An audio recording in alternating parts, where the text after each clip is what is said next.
होंगे बीजेपी। अन्नदाता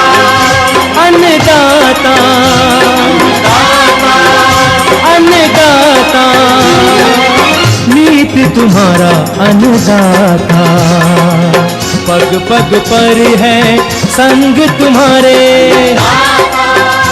अन्नदाता।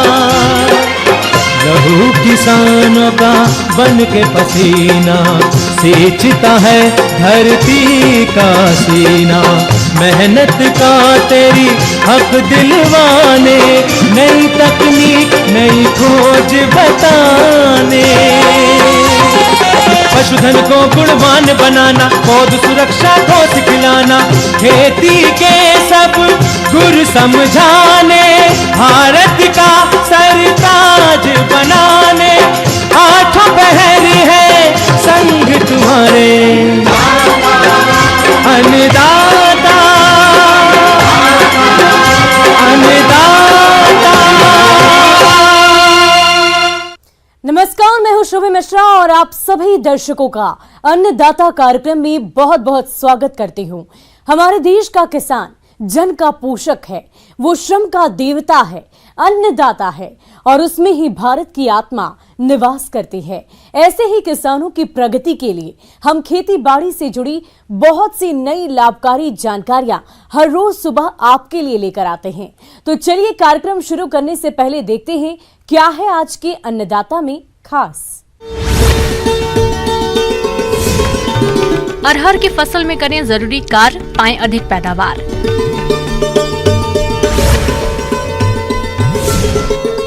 केले की बाग में लगने वाले रोग और उनका नियंत्रण।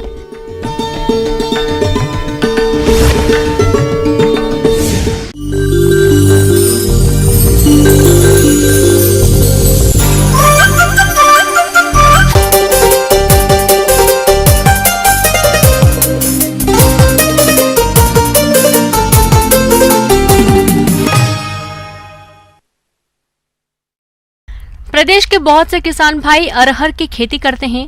यह फसल इस समय फूल फलियां बनने की अवस्था पर है, तो फसल से अधिक उत्पादन लेने के लिए जरूरी हो जाता है कि आप सिंचाई करते हुए अरहर की फसल को पाला और कीट रोगों से बचाएं। तो आप किस प्रकार से करें इन कार्यों को, इस बारे में जानकारी दे रहे हैं कृषि विभाग शहडोल के विषय विशेषज्ञ रामेंद्र कुमार सिंह।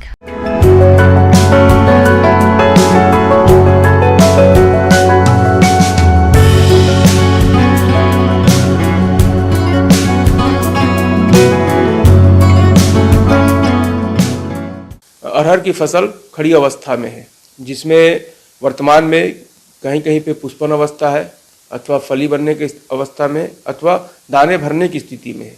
हर जगह की स्थिति अपने अपने के अनुसार होगा। किसान जिस हिसाब से फसल लगाए होंगे उस स्थिति के अनुसार अभी 3 अवस्था में अरहर की फसल होगी। अरहर की फसल को वर्तमान में ये जो अवस्था है काफ़ी क्रांतिक अवस्था होता है, और उसमें अगर किसान भाइयों के पास पानी का सुविधा उपलब्ध है तो एक सिंचाई अवश्य करें, जिससे कि अरहर का पैदावार का उपज बढ़ेगा, अथवा दाने हष्ट पुष्ट अच्छे मजबूत होंगे, जिससे उपज का पैदावार बढ़ेगा। और अरहर की फसल में 2 पानी देने का पूर्व से निर्धारित है, एक पुष्पन अवस्था में, दूसरा फली बनने की अवस्था में, और दोनों अवस्था भी अरहर के फसल में देखने को मिल रहा है। अतः जिन किसान भाइयों के पास पानी का सिंचाई उपलब्ध है वो अवश्य अरहर में पानी दें। किसान भाइयों, अरहर की फसल को इस समय पत्ती लपेटक कीट द्वारा अत्यधिक नुकसान पहुंचाया जाता है।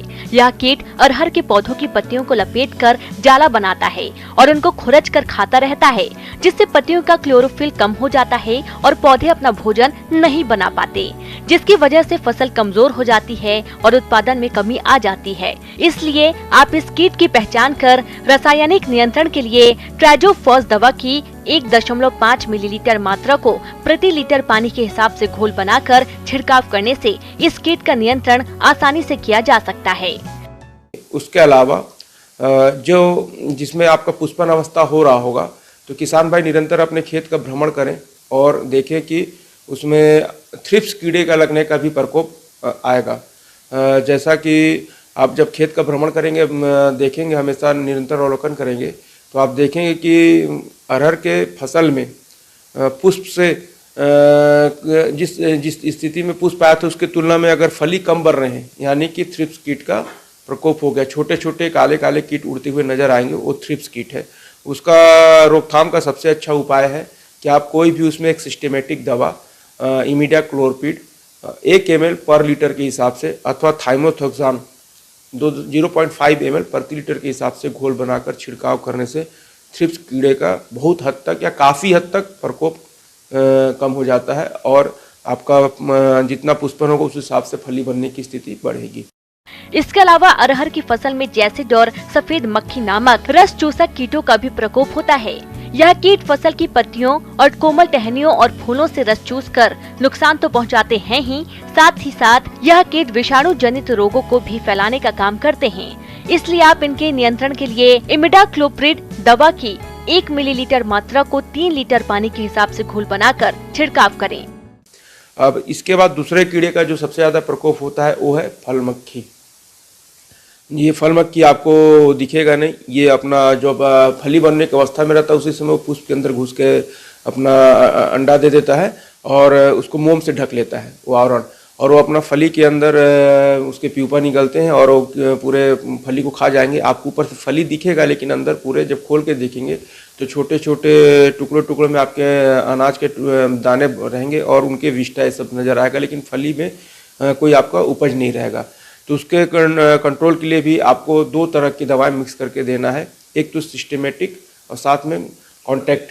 तो सिस्टेमेटिक में आप ले लीजिए इमिडाक्लोरपिड और कॉन्टैक्ट में आप ले लीजिए क्लोरोपारीफास। दोनों दवा को 1 ml मिलाकर प्रति लीटर के हिसाब से आपके देने से इस कीड़े का प्रकोप से निजात पाया जा सकता है। उसके अलावा एक और कीड़ा होता है जो अभी आमतौर पर आपको देखने को मिलेगा, क्योंकि चने का फसल भी बढ़वार स्थिति में है। चने की इल्ली, चने की इल्ली है।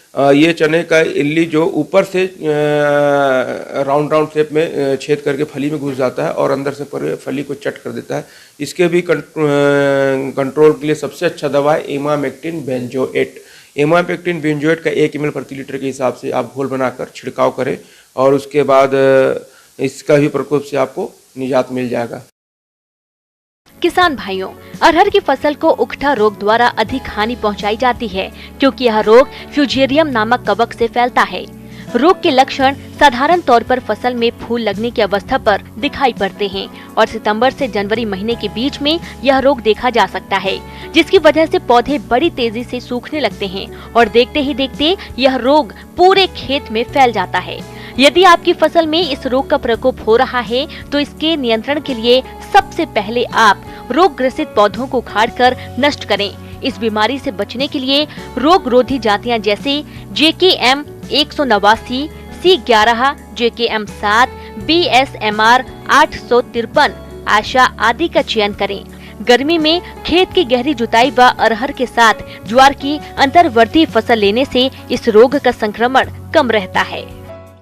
उसके अलावा अभी वर्तमान में तो मौसम ठीक है, लेकिन जैसे जैसे टेम्परेचर लो होगा तो पाला पड़ने की संभावना है। इस हेतु किसान भाई को जागरूक करने के लिए कृषि विज्ञान केंद्र से समय समय पे एडवाइजरी जारी किया जाता है। कृषि विभाग द्वारा भी एडवाइजरी जारी किया जाता है। स्थानीय न्यूज़पेपर में भी समाचार आते हैं कि टेम्परेचर कम हो रहा है, अथवा कल काफ़ी किसान भाई जो स्मार्ट एंड्रॉयड हैंडसेट यूज कर रहे हैं उनमें कई इस तरह के ऐप होते हैं जो आपको पहले से अलर्ट कर देता है कि पाला पड़ने की स्थिति में है। अथवा जो पुराने समय से जो खेती करते आ रहे हैं, जिनको कई सालों से खेती का अनुभव है, वो अपने अनुभव के आधार पर भाप लेते हैं कि अब पाला की स्थिति बन रही है। तो ऐसी स्थिति में जिन किसान भाई के पास सिंचाई का साधन है तो सिंचाई करेंगे ही, लेकिन जिन किसान भाई के पास सिंचाई का साधन नहीं है वो क्या करें कि अपने खेत के आसपास जो कचड़े सब गिरे रहते हैं उस कचड़े को इकट्ठा कर और उसमें आग लगाएं शाम को मेड़ के किनारे किनारे पे। लेकिन आग लगाकर धुआं करना है। लेकिन किसान भाइयों से एक अपील है इसमें भी कि आग लगाकर वो घर ना चले जाएं, इधर उधर ना चले जाएं, क्योंकि अरहर के काफ़ी पत्ते सूखे हुए खेत में गिरे रहते हैं जिससे आग पकड़ने की संभावना रहती है और पूरा आपका फसल नष्ट हो जाएगा। इसलिए सावधानी पूर्वक आग लगाकर धुआं करें और उसको बुझा कर ही अपने आगे गतिविधि में सम्मिलित हों। खेत के आसपास पूरा साफ सफाई रखें और अरहर फसल की अच्छे से अच्छे पैदावार ले। और कोई समस्या तो स्थानीय कृषि विज्ञान केंद्र अथवा कृषि विभाग के अधिकारी कर्मचारी से संपर्क करें। धन्यवाद। किसान भाइयों, अब लेते हैं एक छोटा सा ब्रेक।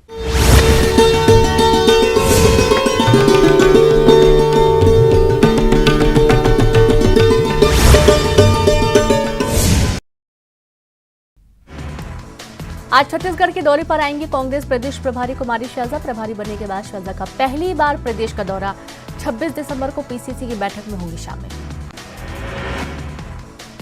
राम सेतु को लेकर सियासत तेज। सीएम भूपेश बघेल ने बीजेपी पर साधा निशाना, कहा देश से माफी मांगे बीजेपी।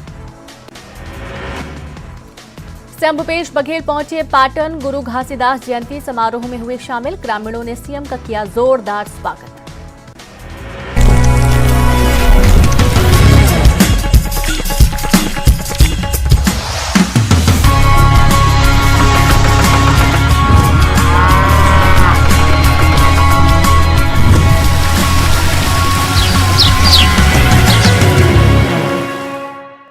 और ब्रेक के बाद आप सभी दर्शकों का अन्नदाता में एक बार फिर से स्वागत है।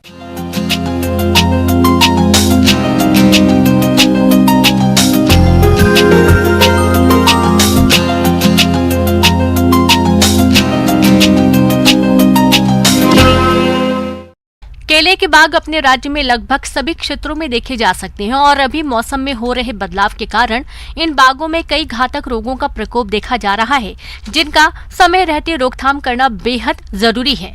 तो इसके लिए आप कौन कौन से उपायों को अपनाएं, इस बारे में जानकारी दे रहे हैं पौध रोग विशेषज्ञ डॉक्टर अरशद अनवर।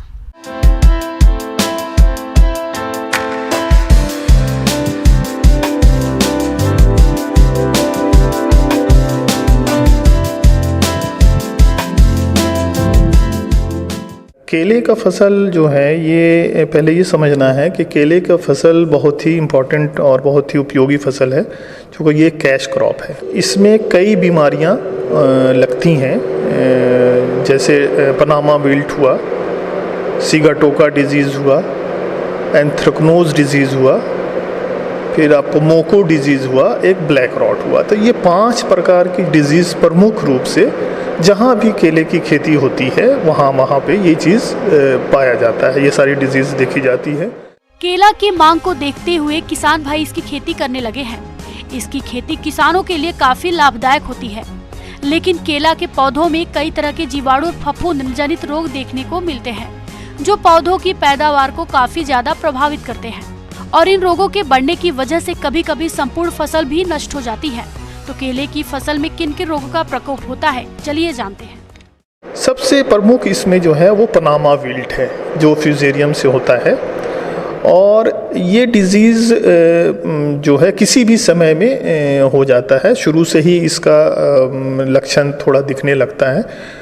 और इसमें इसका जो लक्षण है वो पत्ती पीली हो जाती है और उसके जो सीडो स्टेम है उससे वो छोड़ देती है, जो पत्ती का जो पेटियोल है वो इस तरह से हो जाता है और ये पीला होकर पत्ता, ये पूरा का पूरा प्लांट सूख जाता है। तो ये पनामा विल्ट है। तो इसको दूसरी डिजीज़ जो है, ये सबसे ज़्यादा नुकसान पहुंचाता है, सबसे ज़्यादा हानि पहुंचाता है ये।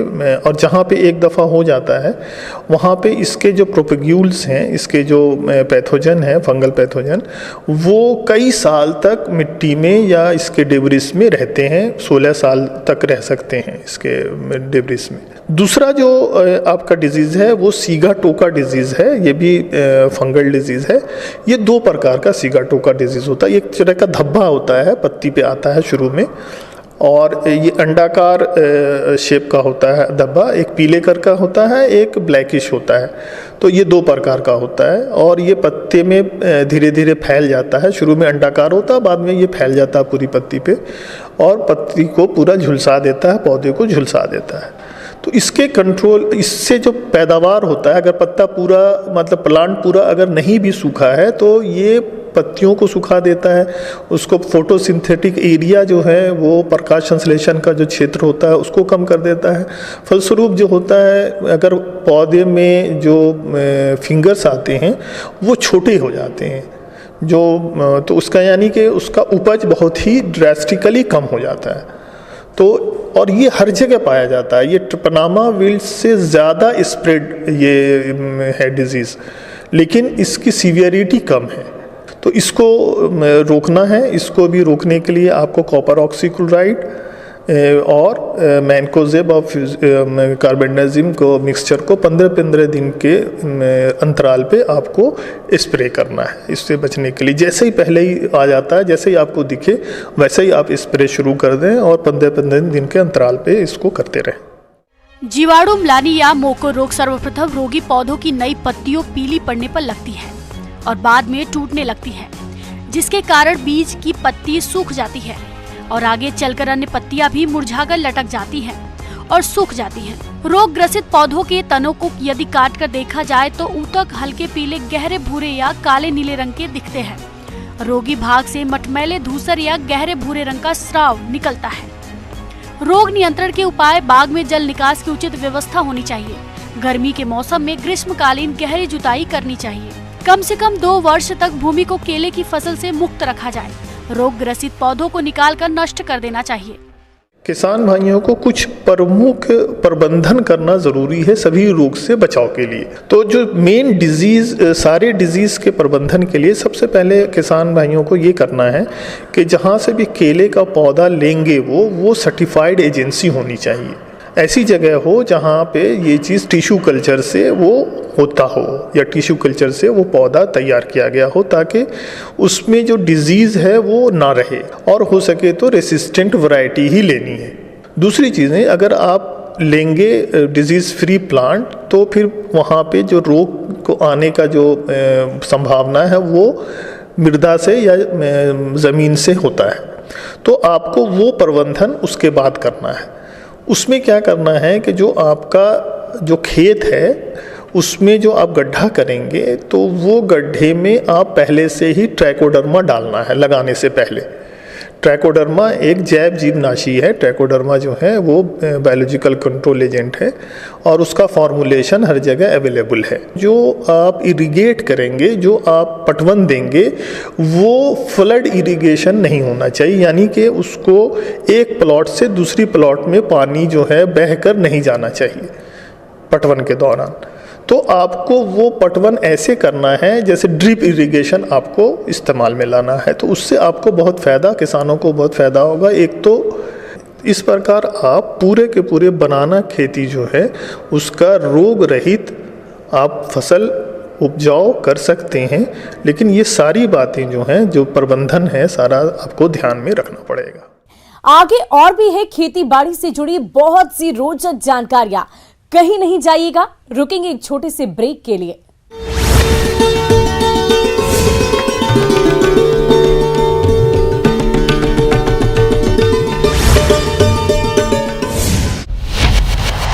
दिन की हजारों खबरें। आज छत्तीसगढ़ के दौरे पर आएंगी कांग्रेस प्रदेश प्रभारी कुमारी शैलजा। प्रभारी बनने के बाद शैलजा का पहली बार प्रदेश का दौरा। 26 दिसंबर को पीसीसी की बैठक में होंगी शामिल। राम सेतु को लेकर सियासत तेज। सीएम भूपेश बघेल ने बीजेपी पर साधा निशाना, कहा देश से माफी मांगे बीजेपी। सीएम भूपेश बघेल पहुंचे पाटन। गुरु घासीदास जयंती समारोह में हुए शामिल।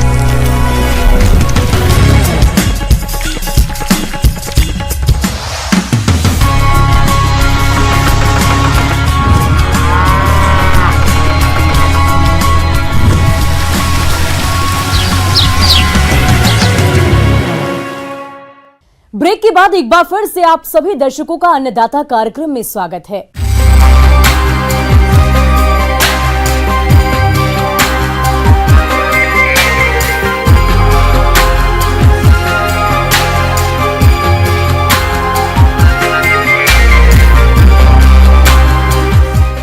निरंतर बढ़ती जनसंख्या का पेट भरने के लिए किसान अंधाधुंध रासायनिक उर्वरकों का प्रयोग कर रहे हैं, जिससे मृदा तो खराब हो ही रही है, साथ ही लागत भी बढ़ रही है। और ऐसे में किसान को चाहिए कि वे सही तरीके से संतुलित मात्रा में उर्वरकों का प्रयोग करें, जिससे खेत में दिए गए उर्वरकों का सही उपयोग हो सके।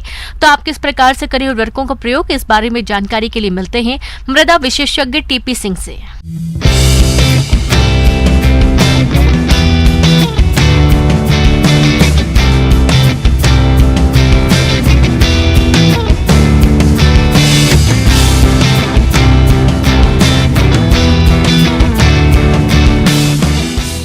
किसानों से निवेदन है कि समन्वित पोषक तत्व प्रबंधन, जिस तरह से किसी भी फसल को बढ़ने के लिए पोषक तत्वों की जरूरत पड़ती है, तो उनका एक जो है ना समन्वित पोषक तत्व प्रबंधन जरूर, इस पर जो है किसान बंधुओं को ध्यान देना चाहिए।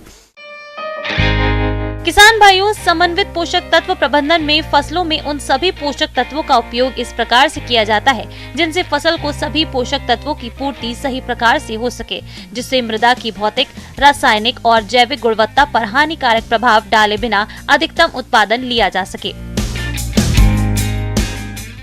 यदि आप जो है मिट्टी की जांच करा लिए हैं और आपके हाथ में मृदा स्वास्थ्य कार्ड है, तब तो आप जो है ना मृदा स्वास्थ्य कार्ड पर जो आपको अनुशंसा दी गई है उस अनुशंसा के हिसाब से आप जो है समन्वित पोषक तत्वों का प्रबंधन करें, उसका उपयोग करें। आपको जो है ना यूरिया की कितनी मात्रा देनी है, डीएपी की कितनी मात्रा देनी है। यदि आप जो है यूरिया के साथ जो है सिंगल सुपर फास्फेट देते हैं तो आपको जो है ना सिंगल सुपर फास्फेट की कितनी मात्रा देनी है। पोटास की आपके ज़मीन में यदि पोटास की कमी है तो पोटास की मात्रा आपको कितनी देनी है। इस तरह से किसान बंधुओं पोषक तत्वों के प्रबंधन पर जरूर ध्यान दें। समन्वित पोषक तत्वों में गोबर की खाद के अलावा अन्य सभी रासायनिक उर्वरकों जैसे nitrogen, phosphorus, potash, calcium, magnesium, sulphur, iron, manganese, boron, zinc, copper, molybdenum, chlorine को फसलों में आवश्यकता के अनुसार प्रयोग किया जाता है। इन उर्वरकों को बेसल डोज, बुरकाव और छिड़काव करके दिया जा सकता है। मैं आप सबसे निवेदन कर रहा हूं किसान बंधुओं कि समन्वित पोषक तत्व प्रबंधन में सल्फर का भी अच्छा जो है ना ध्यान रखें किसान। जब हम जो है अपने लैब में मिट्टी परीक्षण प्रयोगशाला में यदि हम जो है टेस्ट करते हैं तो सल्फर की जो है ना कमी आ रही है कई जो है ना क्षेत्रों में। तो किसान बंधुओं को ध्यान रखना चाहिए कि सल्फर का उपयोग जो है ना जरूर करें। लेकिन मैं आपको फास्फोरस के लिए मैं निवेदन कर रहा हूं किसान बंधुओं कि आप जो है सिंगल सुपर फास्फेट का उपयोग करें।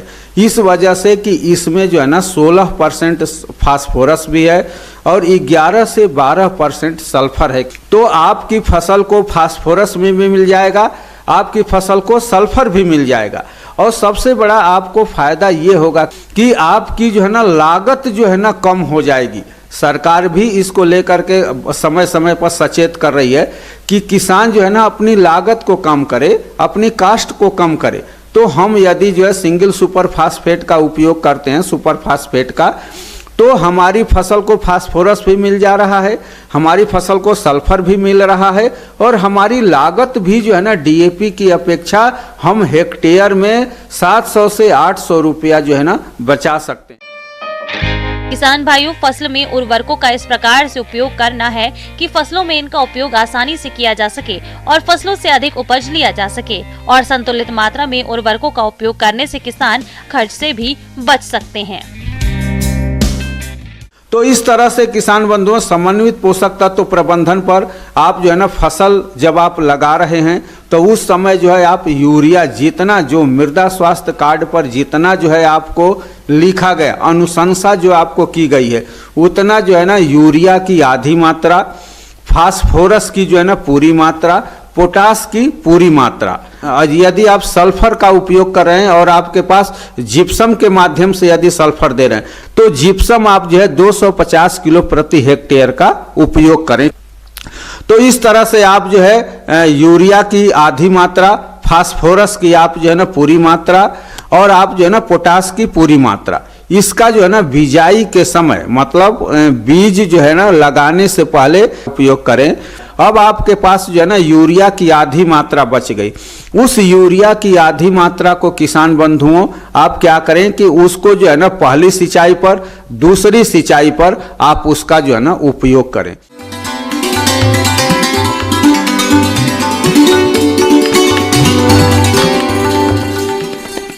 आइए जानते हैं अन्नदाता निःशुल्क फोन के माध्यम से पूछे गए समस्याओं का समाधान।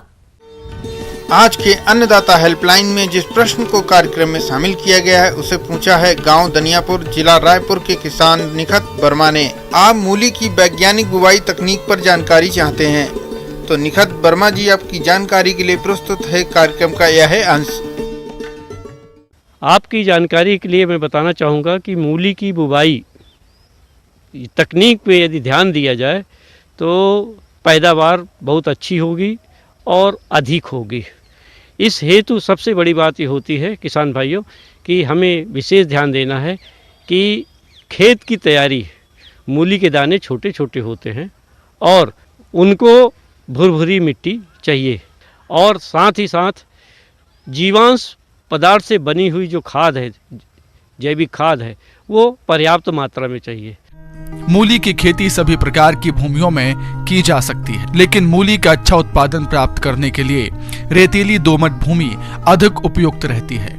मूली के लिए गहरी जुताई की आवश्यकता होती है, इसीलिए खेत की एक जुताई मिट्टी पलटने वाले पिलाऊ से करने के बाद 2 से 3 बार कल्टीवेटर चलाकर भूमि को समतल कर लें, जिससे फसल का उचित विकास हो सके। किसान भाइयों, मूली की फसल से अधिक उत्पादन प्राप्त करने के लिए खाद और उर्वरकों का संतुलित मात्रा में प्रयोग करना जरूरी होता है।